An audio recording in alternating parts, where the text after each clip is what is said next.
ऊंचे आदर्शों वाला धनी मनुष्य जो ज्ञान की पूजा करता है, जिसे ज्ञान की भूख है, जो नित्य कुछ न कुछ सीखना चाहता है, जिसके अंदर जिज्ञासा है, जिसको लौकिक पारलौकिक चीज़ों का आभास है। जय श्री राधे। आपका स्वागत है हमारे चैनल रंग एस्ट्रो पे।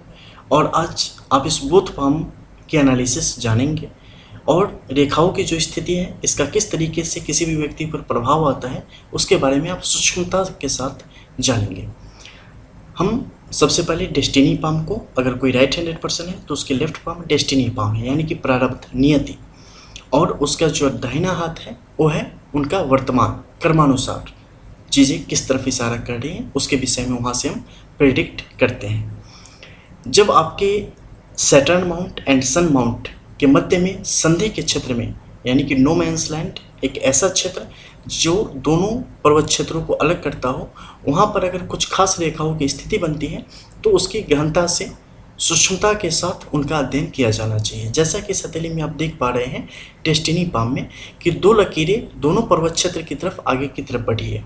सैटर्न की तरफ जो बढ़ी है एक महीन रेखा के साथ बढ़ी है, लेकिन इसकी द्वितीय जो शाखा है वो काफ़ी तीव्र गति से आगे की तरफ बढ़ी है और लंबी दूरी इसने तय करी है, जो कि पेशेंस को दर्शाता है, व्यक्ति के सब्र को दर्शाता है और अपनी चीज़ों के प्रति जो समर्पण है और जो प्रेम है उसे दर्शाने का कार्य करता है। ये इतनी मजबूत है, इतनी स्ट्रांग है, जो किसी झटके से टूटने वाली नहीं है। अपने ऊपर जो कॉन्फिडेंस है वो ज़बरदस्त है।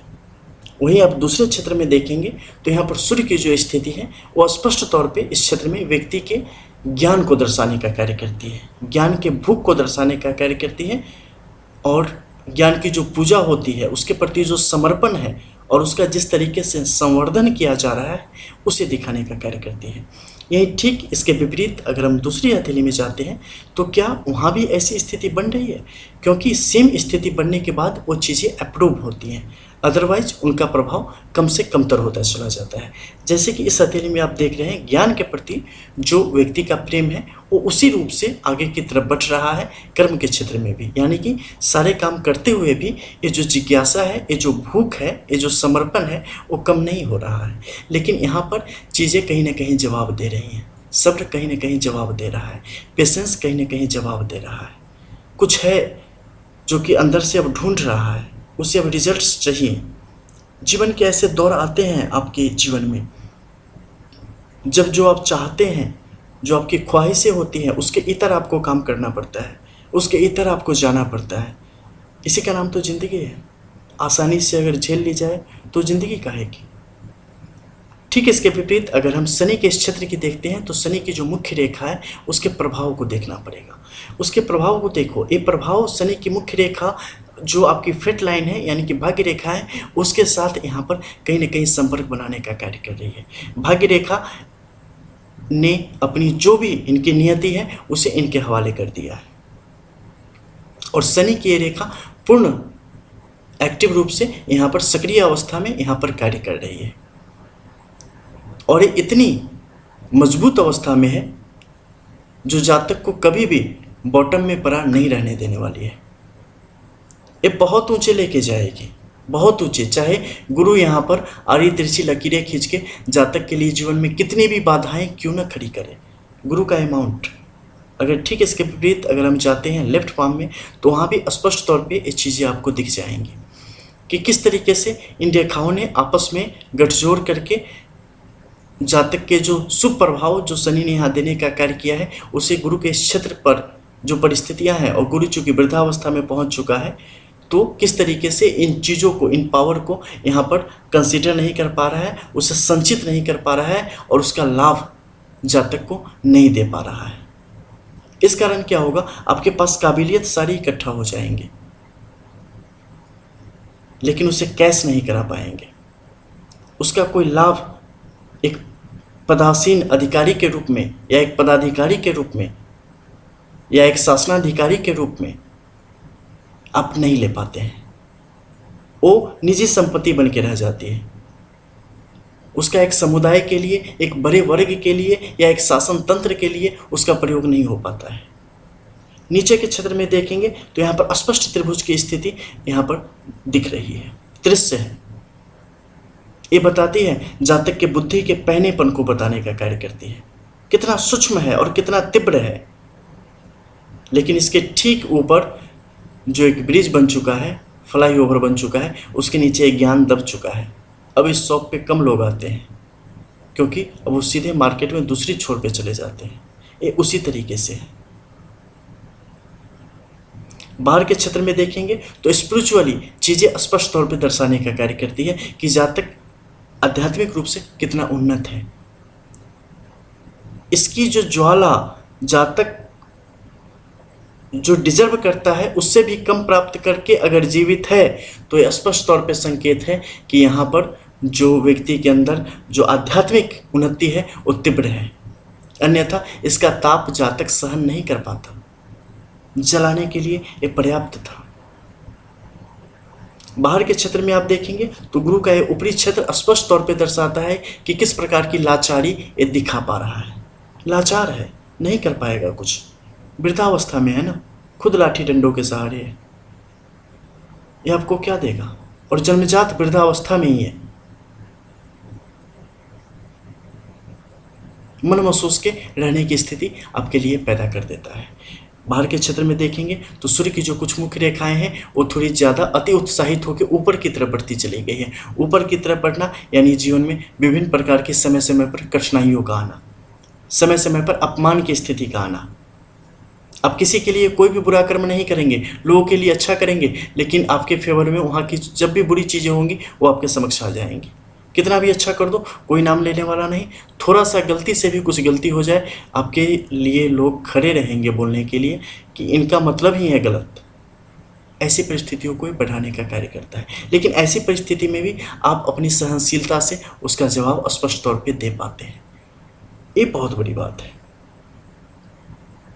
अब हम यहाँ पे आएंगे और सूर्य के इस क्षेत्र को देखेंगे। सूर्य के इस क्षेत्र में वर्ग की एक लंबी चौड़ी सीढ़ी खड़ी है जो कि जातक के लिए काफ़ी अच्छी है और समय समय पर जातक को अपने कार्य क्षेत्र में वृद्धि की तरफ इशारा करने का कार्य करती है, जो कि अपने जातक अपने जीवन के 42वें-44वें वर्ष तक इसका लाभ उसी तरीके से ले पाएगा, +- 2 ईयर्स। और उसके बाद एक लंबे समय तक के विराम के पश्चात फिर से जातक अपने जीवन में आगे प्रगति करने की स्थिति की तरफ आ पाएगा।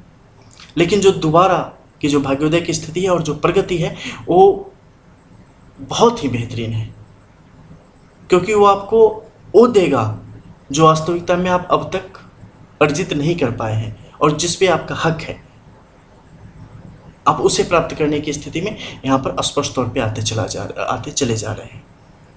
इसके लिए आप बधाई के पात्र हैं, क्योंकि आपने अपनी जिद नहीं छोड़ी है और ना आप छोड़ पाएंगे कभी। डेस्टिनी छोड़ने नहीं देगी और सन आपको जब तक चमकाएगी नहीं, पीछे नहीं हटेगी। लिख के रख लो। मुश्किलें हैं तो क्या हुआ, आज बीमार है, कल ठीक भी तो यही होगा ना। वैवाहिक जीवन में बहुत सारे अप्स डाउन के बाद चीज़ें सही रास्ते पे हैं और बेहतरीन रूप से आगे की तरफ बढ़ रही है। सहयोग की स्थिति बहुत ही बेहतरीन रहने वाली है, बहुत बेहतरीन, इनफैक्ट कि लास्ट ब्रेथ तक बहुत ही अच्छी स्थिति रहने वाली है। अगर हम बात करें कि स्त्री या पुरुष कौन है जो इन संबंधों से पहले बरी होगा, यहाँ पहले रुष्खत होने की स्थिति की तरफ आएगा, नहीं, मुझे लगता है कि ये मुझे नहीं बोलना चाहिए, सॉरी, क्योंकि ये चीज़ें थोड़ी सी गलत हो जाएंगी। हृदय रेखा की अगर हम बात करते हैं तो हृदय रेखा की स्थिति यहाँ पर काफ़ी अच्छी है, काफ़ी बेहतरीन है और जातक के अंदर जो भावना है, भावनाओं का जो समावेश है, एक दूसरे के प्रति जो प्रतिबद्धता है उसे स्पष्ट तौर पर दर्शाने का कार्य करती है और जीवन के प्रति जो समर्पण और प्रेम की स्थिति है उसे स्पष्ट तौर पर दिखाने का कार्य करती है। ये परिस्थितियाँ आजीवन जातक के संग रहने वाली है और इसका लाभ जातक के जो भी आश्रित हैं और जातक के जो भी बेटर हाफ है उनको भी प्राप्त होगा और जातक अपने कार्य क्षेत्र में भी इसके भरोसे काफ़ी लोगों का दिल जीत पाने में कामयाब हो पाएंगे और लोग इन पर भरोसा करने की स्थिति में हमेशा बने रहेंगे। मध्य के क्षेत्र में अगर आते हैं तो यहाँ पर भी छोटी छोटी सीढ़ियों की स्थिति बनी हुई है जो कई सारे वर्ग के निशान को दर्शाने का कार्य करती है, लेकिन राहु का प्रभाव यहाँ पर जातक के थोड़े से विपरीत है और इस विपरीत प्रभाव के कारण ये जातक के लिए कुछ बेहतरीन फलों को देने का कार्य नहीं करेंगे, ये बस 100 पीस बन के यहाँ पर रह जाएंगी। और इसका कोई भी लाभ जातक को नहीं मिलेगा। जातक कई दफ़े चीज़ों को दिल की बातों को नहीं सुन के दिमाग की बातों को ज़्यादा आगे ले जाते हैं, वो चीज़ें ठीक नहीं है। कई दफ़े आपको इन सब से अलग सोचना पड़ेगा और चीज़ों को काफ़ी जज्बात के साथ चीज़ों को आगे बढ़ाने की कोशिश करनी पड़ेगी, क्योंकि तथ्य हमेशा तथ्य नहीं होते। कई दफ़े तोड़ मरोड़ के भी आपके समक्ष तथ्यों को रखा जाता है, तो उसे भी आपको समझना पड़ेगा।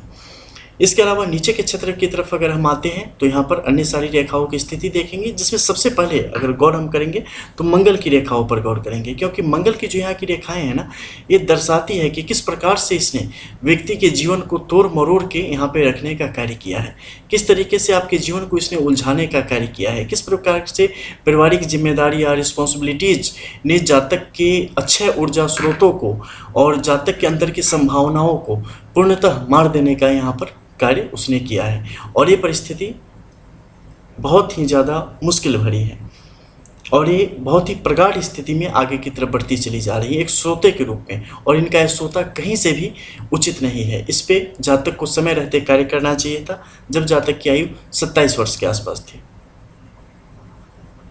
उसके बाद से ये चीज़ें काफ़ी ज़्यादा अस्थायित्व को प्राप्त करती हुई चली गई हैं। मध्य के क्षेत्र में जब यहाँ पर त्रिशूल की स्थितियों को भंग करने का कार्य किया है सीधी खड़ी मंगल की रेखाओं ने, ये एक बहुत बुरा प्रभाव था जो कि इस हथेली पर स्पष्ट तौर पे दिख रहा है। जब काफ़ी सारी संभावनाओं का अंत हुआ है और जो जातक डिजर्व करता था, जिसके लायक था, वो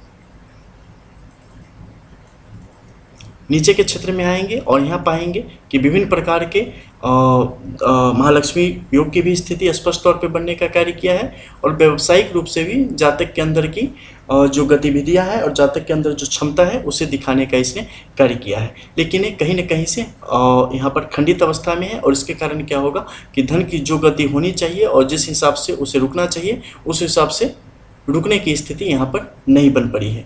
इसके हेतु जातक को निश्चित तौर पे कुछ कार्य करना चाहिए, अन्यथा धन की स्थिति को लेकर हमेशा चिंता की स्थिति एक बनी रहेगी और असुरक्षा की भावना भी साथ साथ विद्यमान रहेगी।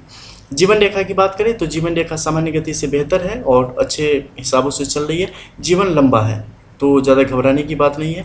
मंगल की जो स्थिति है वो भी आपके लिए यहाँ पर उचित है, तो पितृपक्ष से जातक के लिए फायदे की स्थिति है। मातृपक्ष से थोड़ा सा डिप में अगर हम जाएं तो यहाँ पर निश्चित तौर पे नुकसान की स्थिति शुरुआत से ही आपके लिए दृश्य हो रही है। इसके अलावा नीचे के क्षेत्र में अगर हम देखें तो विदेश यात्रा के कई सारे योग बने हैं, जिसका लाभ भी जातक कुछ समय तक उठा पाने की स्थिति में है, लेकिन बाद में उसका लाभ उस तरीके से नहीं मिला। हालांकि वृद्धावस्था में काफ़ी लंबी एज के बाद जब एज हो जाएगी 56, 57, उस समय फिर से विदेश यात्रा के योग जातक के लिए बन पड़े हैं। नीचे के क्षेत्र में देखेंगे तो पत्ती जैसी आकृति का निर्माण होना जातक के पक्ष में बनता चला जाता है, और ये एक अस्थायित्व को दर्शाने का जातक के लिए काम करता है, लाइफ को स्मूथ बनाने का कार्य करता है, जो कि आपके इस क्षेत्र में होना निश्चित तौर पर काफ़ी सुफलकारक है। गृह और वाहन संबंधी सुख जातक को आजीवन यहाँ पर प्राप्त होने के स्पष्ट योग बन रहे हैं। अब हम चलते हैं वर्तमान हथेली में और वहाँ से जानते हैं कि चीज़ें किस दिशा में कार्य कर रही हैं। उसमें अगर हम बात करते हैं तो अगर करेंट एज फिलहाल 49 को अगर हम लेके चलते हैं तो इस एज में क्या, जैसे कुछ सवाल हैं कि कुछ नया बिजनेस करना चाहते हैं, अंदर से स्ट्रॉन्ग फीलिंग आ रही है, क्या करना चाहिए? जी नहीं, अभी की जो परिस्थितियाँ हैं वो जातक के यहाँ पर कंट्रोल में नहीं जाती हुई दिख रही है, क्योंकि जो भरोसे और विश्वास की स्थिति है वो पूर्ण रूप से काम नहीं कर पाएगी। राहु यहाँ पर डावाडोल है, गुरु की स्थिति वृद्धावस्था को पहुँच चुकी है, ये स्थिति बहुत जल्द नुकसान की तरफ लेके जाएगी। चंद्र की स्थिति काफ़ी चंचल होती चली गई है, इसलिए जातक को अगले कुछ समय तक, जिससे आप 12 से 14 महीनों के रूप में गिन सकते हैं, तक इन चीज़ों से, निवेश वगैरह से दूर रहने की स्थिति बना के रखनी चाहिए। इसके अलावा रक्त संबंधी विकारों को भी स्पष्ट तौर पर दर्शाने का एक कार्य कर रहा है। लंबी दूरी की यात्राओं से जातक को स्पष्ट तौर पे बचना चाहिए। आपके मन में जो आता है ना, जो ख्यालात आते हैं, उसे लागू करने से पीछे मत हटो, मन की बात मन में मत रखो, निकाला करो, वो आपके लिए बहुत ज़्यादा नुकसान का कारण बनती चली जा रही है। ठीक है, उससे बचना पड़ेगा। और बेमन से नीचे के क्षेत्र में जो ये संबंध बना रही है, राहु ने बना दिया है सूर्य और आपके सैटर्न एंड सन के मध्य में, ये बिल्कुल भी अच्छा नहीं है। इसे तत्काल तोड़ना पड़ेगा ताकि इसके जो कुप्रभाव आ रहे हैं उनसे आप बच सकें। ये आपके मन को भरमाएंगे, आपको जबरन निवेश करवाएंगे, जबरन आपको सब कुछ अच्छा अच्छा दिखाएंगे, और फाइनली आपके हाथ में कुछ नहीं आएगा, सब खर्च करवा देंगे। तो इससे आपको बचना पड़ेगा। एक जाल है, ट्रैप है, इससे बच के निकलना जातक के लिए यहाँ पर इंपॉर्टेंट है। मंगल की स्थिति देखो यहाँ पर उसी तरीके से कार्य कर रही है और जातक को फंसाने का कार्य कर रही है। संतान पक्ष से परिस्थितियाँ जातक के पक्ष में रहेंगी। थोड़े से समय तक मुश्किलों का सामना यहाँ पर स्पष्ट तौर पे करना पड़ रहा है। अपनी एकेडमिक चीज़ों को बना के रखना जातक के लिए यहाँ पर काफ़ी उचित है और अपने ज्ञानार्जन लगातार करते रहना आपके पक्ष में चलता चला जाएगा। आईटी फील्ड हो, दरिया रिलेटेड यानी कि समुद्र से संबंधित कोई काम हो, जातक के लिए काफ़ी बेहतरीन फलों का निर्माण यहाँ पर करने वाला है। ऊपर के क्षेत्र में देखें तो आड़ी तिरछी रेखाओं के द्वारा एक तिलक की स्थिति बनी है, लेकिन ये उस तरीके से आपके सेहत के लिए एक कार्य नहीं कर पा रही है। क्या आप अपने जीवन में फिनेंशियली सिक्योर हो पाएंगे? कुछ मुश्किल है, उस पर काम करिए। फाइनली आप सिक्योर हो जाएंगे और अच्छा खासा पैसा आप जमा कर पाने में कामयाब हो पाएंगे। इनफैक्ट कि अभी भी आपके पास संपत्ति चल संपत्ति के रूप में काफ़ी बेहतरीन है और उसका लाभ भी आपको आगे आने वाले समय में स्पष्ट तौर पे मिलेगा। फिलहाल चूँकि आप निष्क्रिय अवस्था में अभी हैं, तो देखो आंतरिक तौर पे सक्रिय अवस्था में हो, दिमाग सक्रिय है, वो सब ठीक है, लेकिन कार्य क्षेत्र में चीज़ें अभी निष्क्रिय हैं। तो ऐसी अवस्था में रेखाएं भी उसी प्रकार से डावाडोल स्थिति में दिख रही हैं और आगे अभी इंतज़ार करना ही पड़ेगा, यही उचित है। अन्यथा आप अगर करेंगे तो नुकसान निश्चित है, कोई उसमें दो मत की स्थिति आपके लिए नहीं बन रही है। ठीक है, बाकी सारी परिस्थितियाँ ज़्यादा के लिए अच्छी है। कुछ रेमेडीज़ वगैरह है जिसके बारे में पर्सनली जब बात होगी तो आपको स्पष्ट तौर पे बताई जाएगी। मिलते हैं फिर, तब तक के लिए जय श्री राधे। इसके अलावा आपकी कुंडली की जो भी डिटेल्स हैं वो भी आपको बता दी गई हैं और आगे भी उसके विषय में जो भी आपके सवाल होंगे उनके क्रिस्टल क्लियर जवाब आपको दिए जाएंगे। मिलते हैं फिर, तब तक के लिए जय श्री राधे।